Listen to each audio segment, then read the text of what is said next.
Shalom,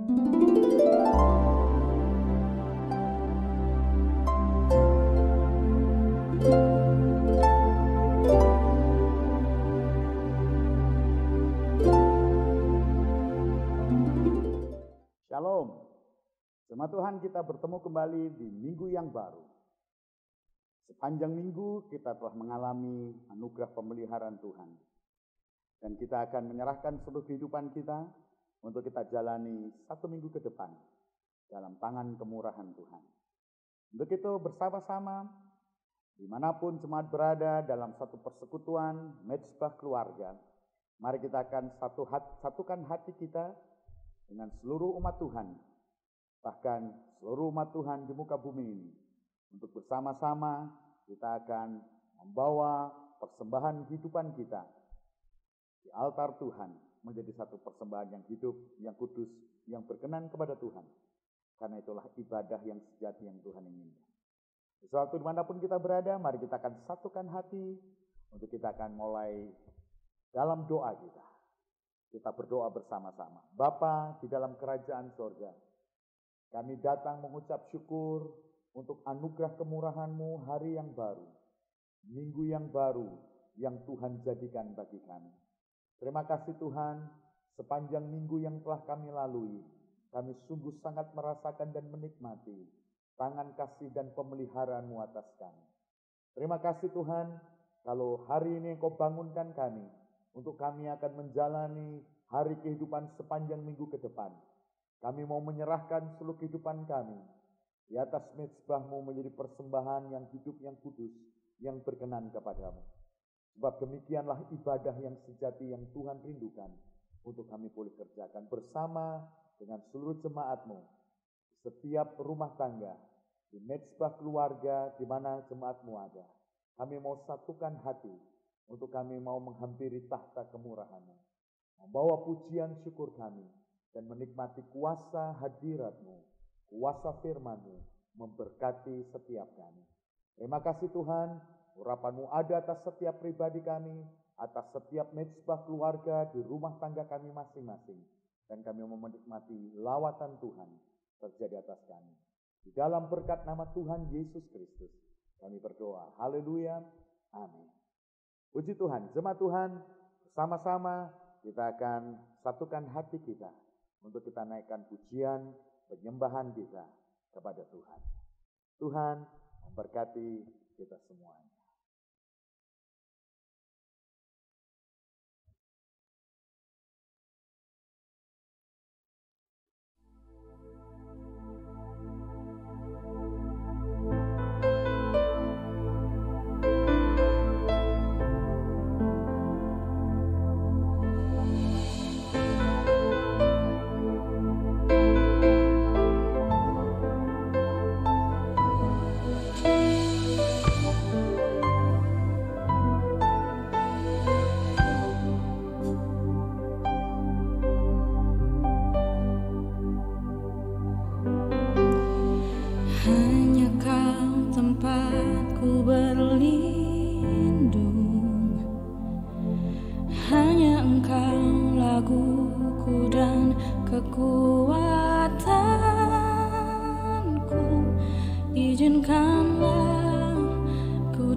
Sedalamnya hatiku kau pun tahu.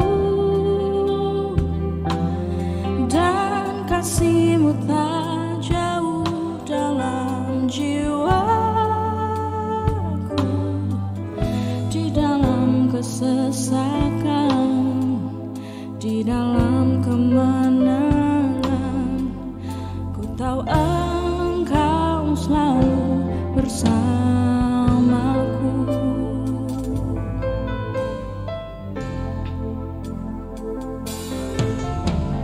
Hanya Kau tempatku berlindung, hanya Engkau laguku dan kekuatanku. Izinkanlah ku datang menyembah, membawa syukurku.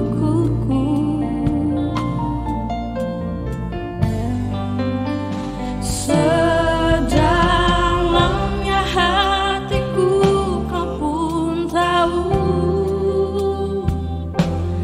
dan kasih-Mu tak jauh dalam jiwaku. Di dalam kesesakan, di dalam kemenangan, ku tahu Engkau selalu bersamaku. Sedalamnya hatiku Kau pun tahu, dan kasih-Mu tak jauh dalam jiwaku. Di dalam kesesakan, di dalam kemenangan, ku tahu Engkau selalu bersamaku. Oh, sedalamnya hatiku Kau pun tahu, dan kasih-Mu tak jauh dalam jiwaku. Di dalam kesesakan, di dalam kemenangan, ku tahu Engkau selalu bersamaku.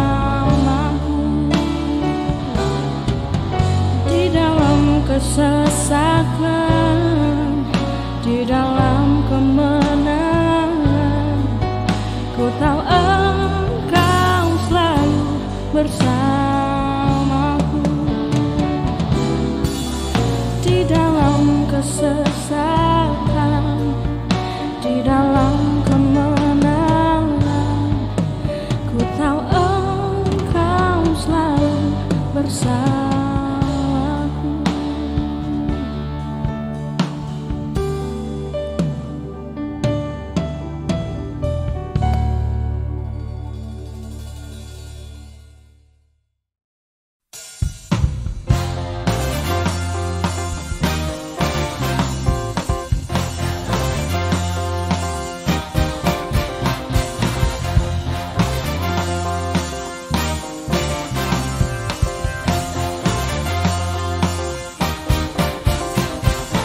Langit dan bumi, pujilah Tuhan, sebab Dia ciptakan semuanya.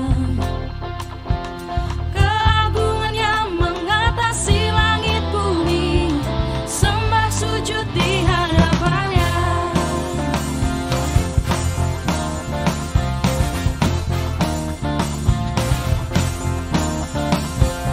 Langit dan bumi, pujilah Tuhan, sebab Dia ciptakan semuanya. Keagungannya mengatasi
pertandingan iman, mengakhiri dengan kemenangan. Hanya satu kerinduanku, sempurna seperti Bapakku, sesuai rancangan semula, serupa dengan Tuhan Yesus. Tujuan imanku berkenan di hadapan Bapa.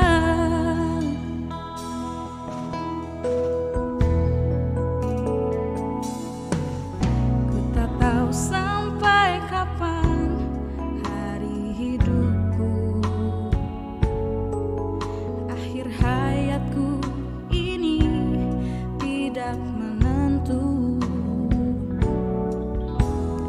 Namun yang pasti, perjalanan hidup ini berakhir di suatu saat nanti. Sebelum hari akhir hidupku tiba, sebelum semua kesempatan tiada, ku kan berjuang dalam pertandingan iman, mengakhiri dengan kemenangan. Hanya satu kerinduanku, sempurna seperti Bapakku, sesuai rancangan semula,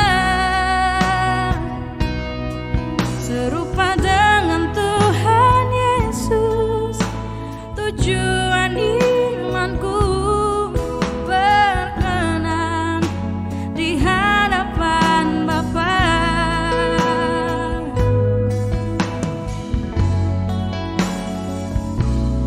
Hanya satu kerinduanku, sempurna seperti Bapakku, sesuai rancangan semula,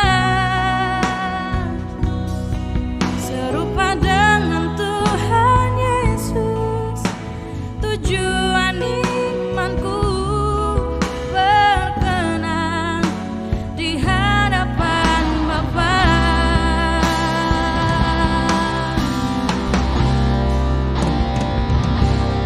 Hanya satu kerinduanku, sempurna seperti Bapakku, sesuai rancangan semula, serupa dengan Tuhan Yesus. Tujuan imanku berkenan di hadapan Bapa. Berkenan di hadapan Bapa. Berkenan di hadapan Bapa.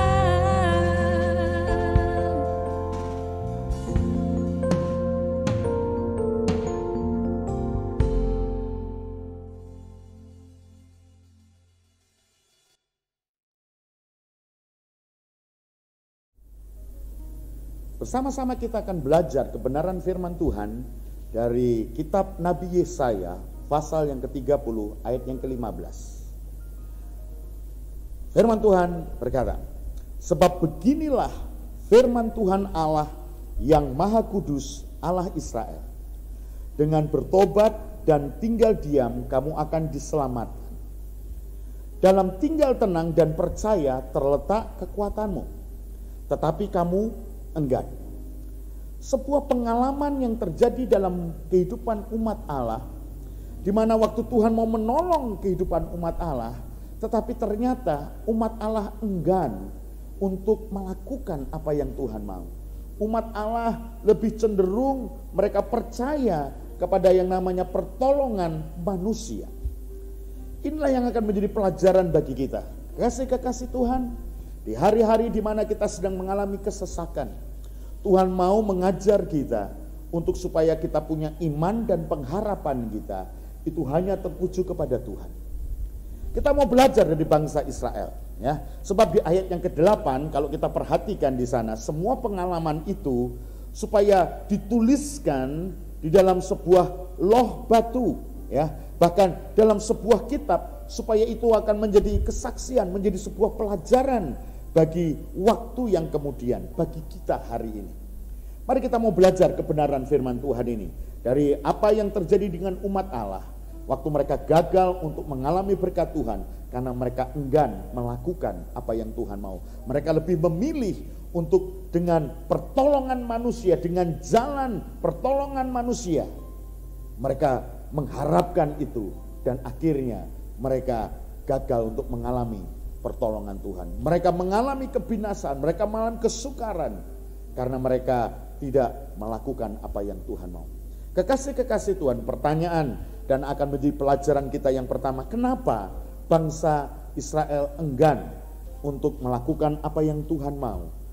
Enggan untuk mereka melakukan apa yang Tuhan kehendaki supaya pertolongan yang dari Tuhan itu terjadi dalam kehidupan mereka. Alkitab mengatakan bahwa bangsa Israel mereka memilih untuk mereka berharap pertolongan itu datangnya dari sebuah bangsa yang namanya Mesir. Pengharapan mereka akan pertolongan dari bangsa Mesir itu terjadi karena sebuah pengalaman masa lalu. Kekasih-kekasih Tuhan, kalau kita mempelajari bagaimana kehidupan leluhur bangsa Israel mulai dari Bapak Abraham, ya, waktu Abraham melakukan apa yang Tuhan kehendaki, meninggalkan keluarganya untuk melangkah dalam sebuah tindakan iman, untuk mengikut Tuhan ke tempat, ke negeri yang Tuhan akan beritahukan. Dalam perjalanan itu, kekasih-kekasih Tuhan, Abraham mengalami sebuah yang namanya kesukaran karena kelaparan yang sedang melanda waktu itu. Kita bisa lihat ini dalam Kejadian pasal yang ke-12, ayat yang ke-10 dikatakan ketika kelaparan timbul di negeri itu, pergilah Abraham ke Mesir untuk tinggal di situ sebagai orang asing, sebab hebat kelaparan di negeri itu. Kekasih-kekasih Tuhan, hal yang pertama kita pelajari dari kisah ini, pada waktu Abraham melakukan kehendak Allah, Tuhan izinkan kesukaran itu dialami. Kelaparan sedang melanda, dan waktu kelaparan sedang terjadi pada umat manusia, Abraham juga ikut mengalami kesukaran ini. Tetapi kekasih-kekasih Tuhan, bagi kita yang hidup terpanggil di dalam yang namanya rencana Allah, setiap kesukaran yang Tuhan izinkan, karena Tuhan punya maksud untuk mendatangkan kebaikan dan berkat-berkat rohani dalam kehidupan kita. Sebagaimana Abraham, Tuhan izinkan pertolongan Tuhan itu datang melalui sebuah bangsa, yaitu Mesir. Dan kalau kita pelajari ayat-ayat selanjutnya, bagaimana dari Mesir itulah pertolongan Tuhan terjadi, masa kelaparan telah berlalu. Lalu Abraham meninggalkan Mesir dengan sebuah kehidupan yang makin diberkati oleh Tuhan. Kekasih-kekasih Tuhan, tapi kita belajar selanjutnya generasi Abraham berganti dengan generasi penerus, yaitu generasi Ishak. Di Kejadian pasal yang ke-26 ayat 1 dan ayat yang kedua, generasi Ishak melanjutkan yang namanya perjalanan iman untuk mencapai yang namanya kehendak Allah. Dikatakan, maka timbullah kelaparan di negeri itu. Ini bukan kelaparan yang pertama yang telah terjadi dalam zaman Abraham. Sebab itu Ishak pergi ke Gerar kepada Abimelek, raja orang Filistin. Lalu Tuhan menampakkan diri kepadanya serta berfirman, janganlah pergi ke Mesir, diamlah di negeri yang akan kukatakan kepadamu. Hal yang kedua yang kita akan pelajari dari apa yang dialami oleh Abraham dan Ishak. Kekasih-kekasih Tuhan, bahwa pertolongan Tuhan yang terjadi pada generasi Abraham itu menjadi sebuah kesaksian untuk generasi yang kemudian. Tetapi bagi generasi kemudian tidak cukup kita mendengarkan kesaksian pertolongan Tuhan untuk generasi terdahulu. Berkat Tuhan yang dialami oleh orang lain yang menjadi kesaksian dan berkat bagi kehidupan kita, Itu tidak cukup, karena Tuhan mau apa yang Tuhan sudah izinkan terjadi terhadap orang lain. Kalau mereka mengalami pertolongan Tuhan, Tuhan juga mau setiap pribadi kita mengalami secara pribadi berkat Tuhan. Demikian juga waktu Ishak, berkat Tuhan yang dialami oleh bapaknya disaksikan kepada generasi penerus. Tapi Tuhan mau generasi penerus akan mengalami berkat Tuhan dan pertolongan Tuhan secara pribadi. Demikian juga terjadi pada zaman Ishak, kelaparan itu terjadi. Tetapi kita mau melihat di sini bahwa yang namanya pertolongan Tuhan untuk generasi Ishak itu berbeda cara Tuhan. Bagaimana Tuhan menolong pada generasi Abraham. Pada generasi Abraham Tuhan memakai yang namanya bangsa Mesir untuk menjadi alat pertolongan Tuhan. Tetapi pada zaman Ishak Tuhan tidak memakai cara yang sama. Tuhan tidak memakai metode yang sama. Tapi Tuhan memakai sebuah cara yang baru di dalam kedaulatan dan di dalam kehendak Tuhan. Tuhan berfirman kepada Ishak, jangan pergi ke Mesir.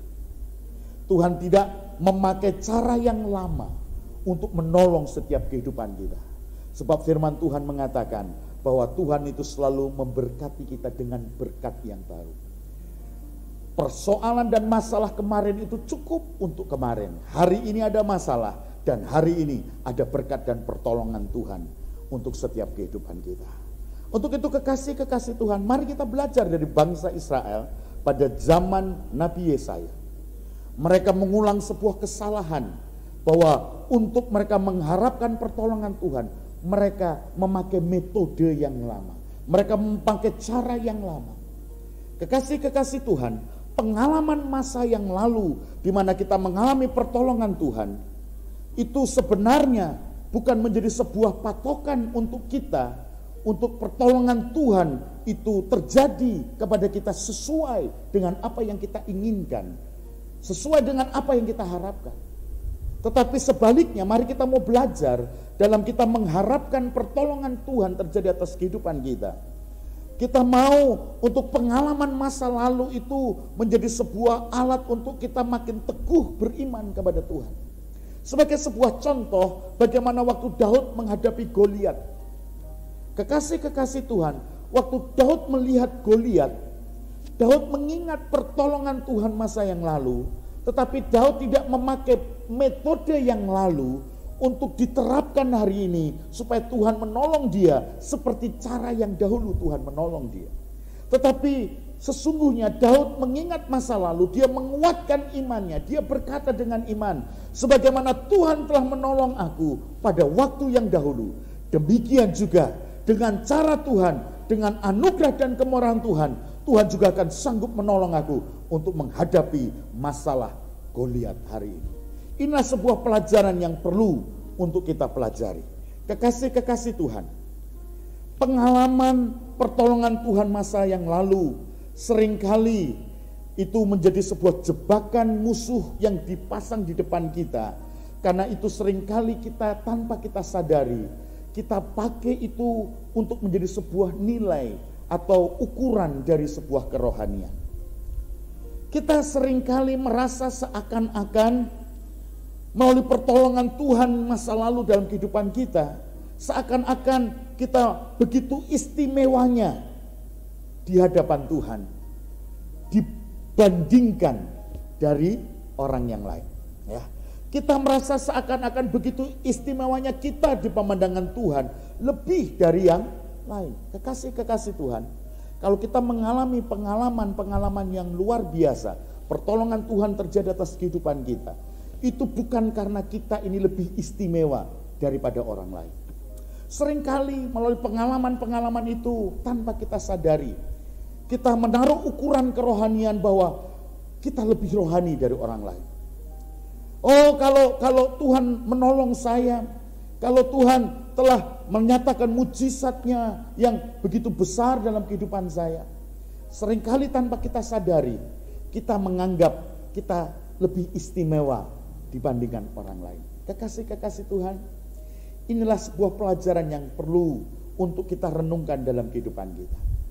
Kalau Tuhan menolong kita, bukan berarti kita itu lebih rohani dari orang lain, kita lebih istimewa dari orang lain. Tidak.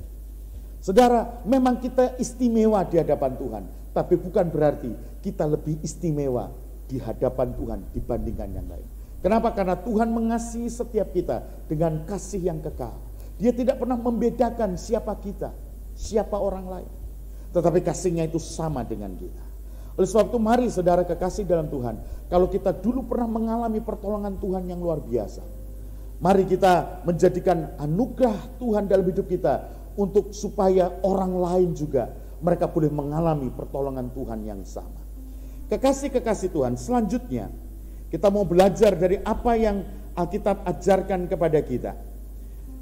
Melalui sebuah pembelajaran dari bangsa ini, kita mau menemukan bahwa Bapa menginginkan ada di dalam kita sebuah pertumbuhan iman, supaya kita menjadi dewasa di dalam iman kita, di dalam kerohanian kita.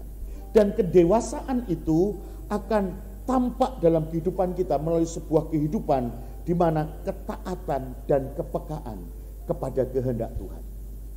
Kekasih-kekasih Tuhan, kalau kita memperhatikan bagaimana ayat selanjutnya dalam Yesaya pasal yang ke-30, ayat yang ke-20 dan ayat yang ke-21, bagaimana pertolongan Tuhan itu terjadi atas umat Tuhan, dikatakan demikian.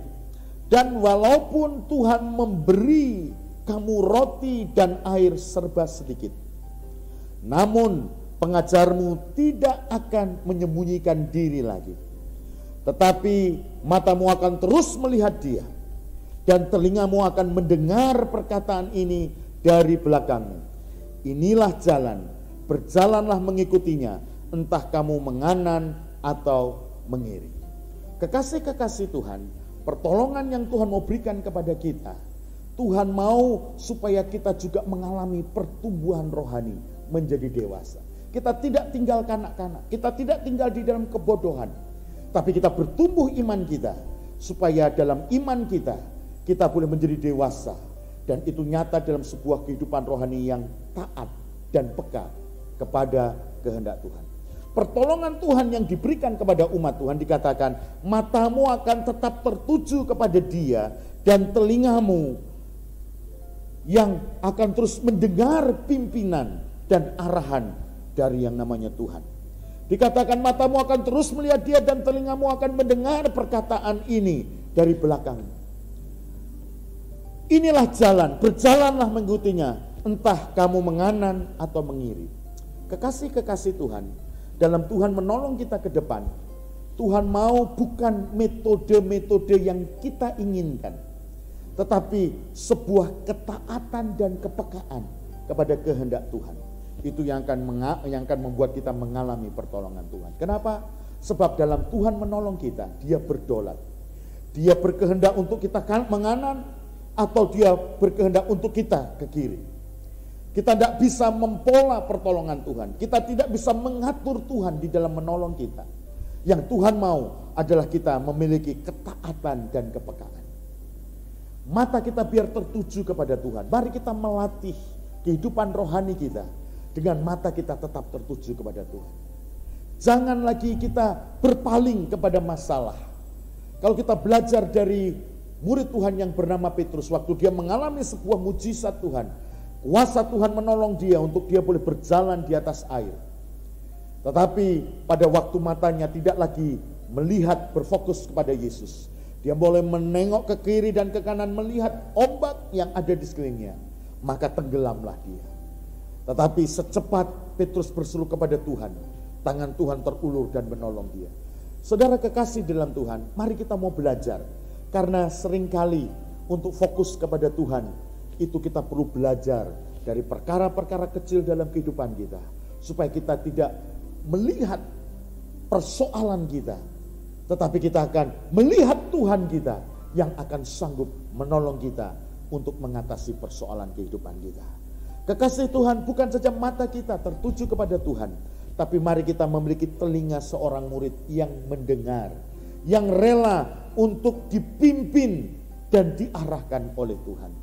Karena waktu Tuhan menolong kita, dia akan menolong kita di dalam kedaulatannya. Dia tidak pernah memakai pola yang sama. Dia bukan Allah dalam menolong kita harus mengikuti apa yang kita mau. Kekasih Tuhan, pertolongan Tuhan itu pasti terjadi dalam kehidupan kita. Tetapi yang tidak pasti adalah cara Tuhan dalam menolong kita. Bukan kehendak kita, bukan apa yang kita mau.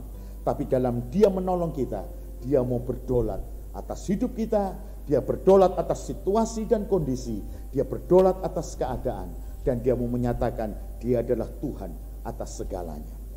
Kekasih-kekasih Tuhan, kembali kepada ayat Yesaya ini. Kita mau belajar sebuah kebenaran yang kedua, bahwa yang namanya Tuhan menghendaki dengan bertobat dan tinggal diam, kamu akan diselamatkan. Dalam tinggal tenang dan percaya terletak kekuatan. Kekasih-kekasih Tuhan, hal yang selanjutnya kita mau pelajari, yaitu dengan bertobat dan tinggal diam, kamu akan diselamatkan.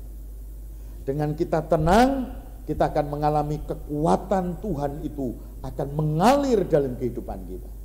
Oleh sebab itu mari kita mau belajar apa yang Tuhan inginkan, hidup dalam pertobatan dan tinggal diam. Ini adalah sebuah sikap hati. Sikap hati yang hidup di dalam pertobatan dan sikap hati yang selalu diam untuk mengizinkan Tuhan itu akan mengoreksi hati kita. Tuhan akan menguji batin kita. Tuhan akan membersihkan kedalaman hati kita, motivasi kita yang tidak berkenan kepada Tuhan. Kekasih-kekasih Tuhan, berbicara tentang bertobat dan tinggal diam, Tuhan mau supaya kita ini berperkara dengan Tuhan, ya, supaya apa yang tidak berkenan di dalam kehidupan kita, Tuhan sanggup untuk yang namanya memulihkan hati kita, membaharui hidup kita. Kekasih-kekasih Tuhan, kalau kita belajar dari Rasul Paulus menuliskan kepada Timotius di dalam 1 Timotius pasal 1 ayat yang ke-15, bagaimana Rasul Paulus berperkara dengan Tuhan. Dikatakan demikian, perkataan ini benar dan patut diterima sepenuhnya. Kristus Yesus datang ke dunia untuk menyelamatkan orang berdosa.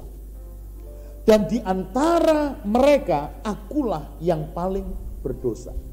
Pernyataan Paulus waktu dia berkata akulah yang paling berdosa, itu bukan berbicara tentang sebuah kebanggaan akan dosa masa lalu. Tidak, kekasih-kekasih Tuhan.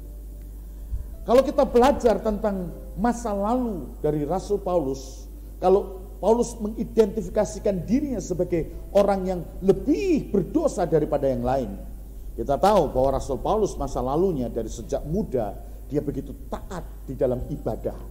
Dia begitu taat di dalam semua aturan-aturan agama. Tetapi pengenalan kepada Kristus Yesus Tuhan, semua kebanggaan yang masa lalu dia anggap sampah dibandingkan dengan pengenalan akan Tuhan. Kita akan belajar di dalam hari-hari ke depan bagaimana pengenalan kepada Kristus di dalam kuasa kebangkitan itu akan membuat kehidupan kita mengalami sebuah berkat yang jauh lebih besar dari apa semua pencapaian yang kita capai masa lalu. Tetapi hari ini kita mau belajar dari Paulus waktu dia berperkara dengan Tuhan. Kekasih-kekasih Tuhan, makin kita mengizinkan Tuhan menerangi hati kita, makin kita akan sadar siapakah kita di hadapan Tuhan. Sikap hati yang makin sadar siapakah kita ini sesungguhnya. Kalau toh kita mengalami sebuah pengalaman-pengalaman luar biasa bersama dengan Tuhan, kita akan makin menyadari betapa besar anugerah Tuhan dan betapa hina dan dina kita sebagai yang namanya makhluk yang berdosa, yang dikasihi oleh Tuhan, yang dilimpahi dengan anugerah. Bicara tentang anugerah kemurahan Tuhan yang telah terjadi dalam kehidupan kita, itu akan menyadarkan kita bahwa bukan kita menjadi lebih dari yang lain. Tapi Rasul Paulus mengajarkan, di antara semua orang berdosa, aku sadar aku lebih berdosa. Kesadaran akan dosanya ini akan membuat yang namanya kita belajar seperti Rasul Paulus. dia begitu menghargai anugerah Tuhan yang besar dalam kehidupannya.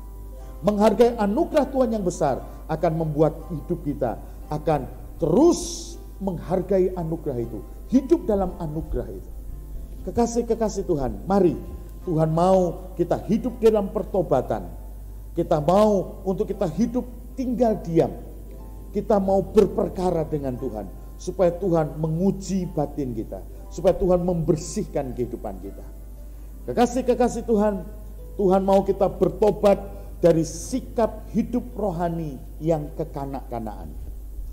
Tuhan mau kita tidak lagi hidup berfokus kepada diri kita sendiri, tapi Tuhan mau untuk kita belajar, kita bertumbuh dewasa di dalam Tuhan.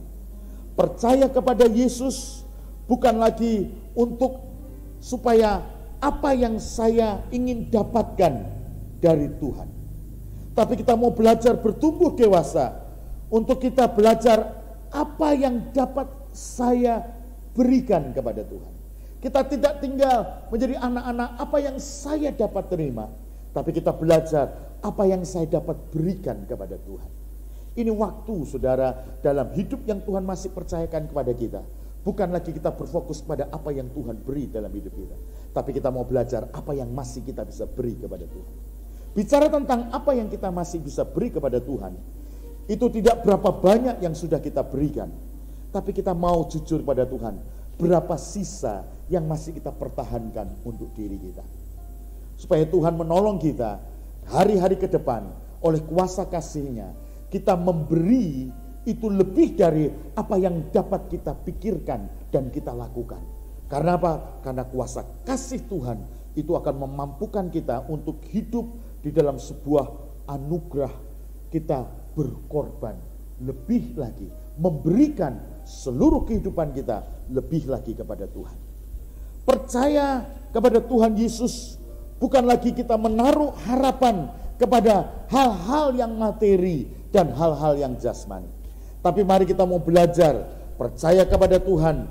Kita akan menjadikan tujuan utama kita yaitu kepada hal-hal yang ilahi, hal-hal yang akan membawa kita kepada nilai-nilai kekekalan.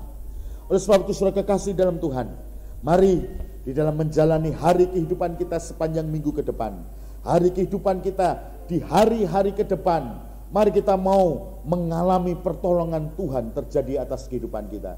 Dengan kita tidak mengandalkan manusia, dengan kita tidak mempola pertolongan Tuhan menurut apa yang kita mau, tapi mari kita mau belajar melakukan kehendak Tuhan, hidup di dalam ketaatan, hidup dalam sebuah kepekaan untuk kehendak Tuhan kita lakukan, dan kita akan mengalami berkat Tuhan itu akan terjadi dalam kehidupan kita. Saya akan akhiri firman Tuhan hari ini dengan ayat di dalam Yesaya 30 ayat yang ke-18. Beginilah firman Tuhan, sebab itu Tuhan menanti-nantikan saatnya, hendak menunjukkan kasih-Nya kepada kamu. Sebab itu Ia bangkit hendak menyayangi kamu, sebab Tuhan adalah Allah yang adil. Berbahagialah semua orang yang menanti-nantikan Tuhan. Kekasih-kekasih Tuhan, Tuhan menanti-nantikan saat hendak menunjukkan kasih-Nya. Tuhan mau bangkit menyatakan pertolongannya kepada kita, karena Tuhan hendak menyayangi kita.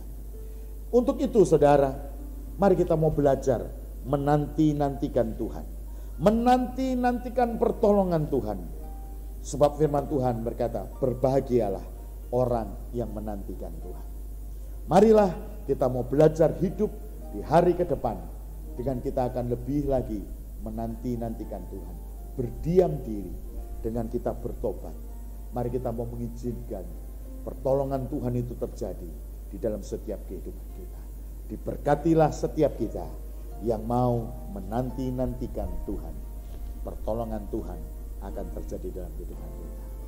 Kekasih-kekasih Tuhan, biar kiranya kita mengalami berkat Tuhan melalui firman Tuhan untuk hari ini dan sepanjang minggu yang kita jalani. Kiranya Tuhan memberkati kita semuanya. Mari kita akan satukan hati di dalam doa. Bapa, hamba berdoa memberkati seluruh umat-Mu, di mana hari ini kami bersama-sama dengan keluarga kami, di mezbah keluarga kami, di rumah tangga kami masing-masing. Kami telah belajar kebenaran firman-Mu, supaya kami boleh mengalami pertolongan Tuhan. Tuhan, sebab sesungguhnya Engkau menanti-nantikan saat untuk Engkau menyatakan kasih-Mu. Engkau bangkit ingin menyayangi kami, menunjukkan kasih setia-Mu kepada kami, pertolongan-Mu kepada kami. Tolong kami Tuhan, untuk kami tidak mengandalkan orang lain, kami tidak mengandalkan manusia, tapi kami menaruh pengharapan kami kepadamu. Dengan kami bertobat dan tinggal diam, kami mau belajar hidup menanti-nantikan Tuhan, dan kami akan mengalami pertolongan Tuhan atas kehidupan kami. Hamba berdoa melalui kuasa firman-Mu, setiap jemaat-Mu diberkati, setiap jemaat-Mu mengalami pertolongan Tuhan atas kehidupan mereka. Hamba berdoa turun kiranya berkat-Mu atas mereka, berkat-berkat ilahi turun atas kehidupan mereka. Dan kami percaya semua berkat materi dan jasmani itu akan Tuhan tambahkan atas kami. Itu akan menyertai kehidupan kami. Oleh sebab itu Tuhan, hamba berdoa kiranya berkat yang datang dari tahta anugerah Allah Bapa, kasih sayang di dalam Kristus Yesus Sang Putra, dan persekutuan oleh kuasa Roh Kudus, biar kiranya tinggal atas kehidupan kami jemaat-Mu sepanjang hari ini, sepanjang minggu yang kami jalani, bahkan hari-hari kehidupan kami, sampai Maranatha, Tuhan datang menjemput kami. Kami berdoa dan kiranya berkat Tuhan melimpah atas kami. Di dalam berkat nama Tuhan Yesus, kami berdoa. Haleluya. Amin. Kasih Tuhan, Tuhan memberkati dimanapun kita berada. Selamat menikmati hari-hari bersama dengan Tuhan. Dan pertolongan Tuhan terjadi atas kehidupan kita. Amin. Tuhan memberkati.